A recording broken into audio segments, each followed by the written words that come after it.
Bonsoir à vous toutes et à tous.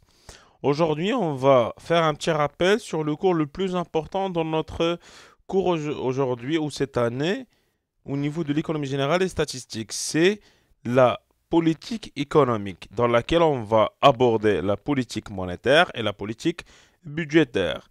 Mais ce rappel va concerner juste le problème de la politique économique, les types, les objectifs et ainsi de suite. Donc, on va faire un petit rappel sur la politique économique, seulement économique. Après, on va dédier des vidéos pour la politique monétaire et autres vidéos, Inch'Allah, pour la politique budgétaire.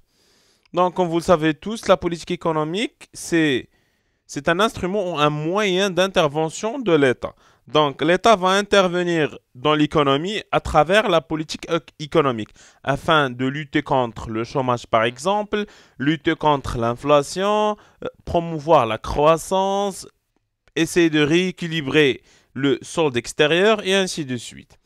Donc, comme petite définition, à retenir bien évidemment, surtout en cas de synthèse, vous aurez sûrement besoin de ça.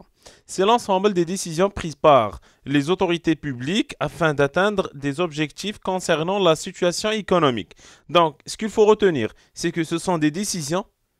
اللي كتسمع مثلا واحد المينيستر قال لك مثلا راه التي غندوزها مثلا من 20% ل 30% par exemple. Donc, c'est une décision. C'est une décision qui va soit encourager l'économie, soit elle va décourager l'économie. Prise par qui? C'est par les autorités publiques afin d'atteindre quoi? Des objectifs. يعني عندنا أهداف غادي نوصل لهم à travers واحد les décisions. Et هاد la décision concerne la situation économique. Donc ما قاليناش بأنه راه هاد les objectifs كيكونوا غير إلا بغينا نحاربوا الشوماج. أو là c'est juste pour lutter contre l'inflation. Donc ça concerne l'économie en général et la situation économique. On a deux types de politique économique. On a la politique conjoncturelle et on a la politique structurelle. Donc, conjoncturelle concerne la conjoncture économique, mais la politique structurelle, c'est une politique qui va restructurer l'économie ou qui va changer la structure de l'économie. C'est l'ensemble des décisions ou des actions visant sur le court terme à atteindre les équilibres macroéconomiques. Ce qu'il faut retenir la définition, c'est que ce sont des actions dans le court terme à atteindre les équilibres macroéconomiques. Donc, les équilibres macroéconomiques. Qu'est-ce que les équilibres macroéconomiques? Dans le cours d'un on va voir 4 éléments. Je vous montre les diapositives, Inch'Allah. Mais ce qu'il faut retenir, ce sont des équilibres. يعني بحال الا كانوا ديجا équilibrés وحنايا كنحاولوا نلقاو عاوتاني l'équilibre مرة أخرى. Donc, c'est la croissance, le chômage, l'inflation, le solde extérieur, هادو هما les éléments qu'on va traiter. Mais la politique structurelle, ça concerne la structure économique.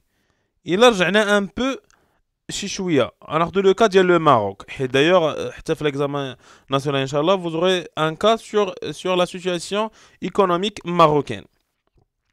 Le Maroc à l'époque dans les années 80-90 c'était un pays basé sur l'agriculture et basé à 100% sur l'agriculture presque.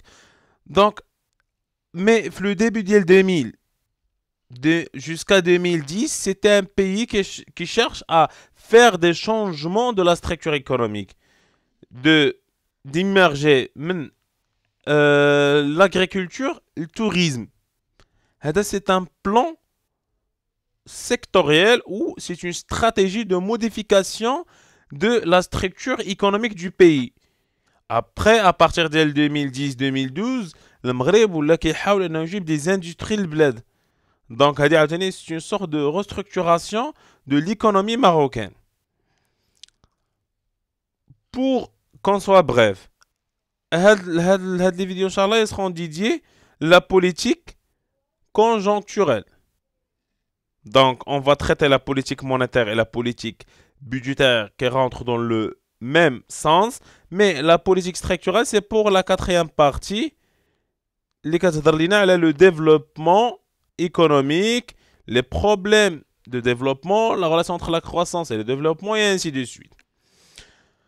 Donc, pour qu'on soit bref, je vous remercie pour votre attention et on se reverra, Inch'Allah, dans la prochaine vidéo. Merci à vous tous et bon courage.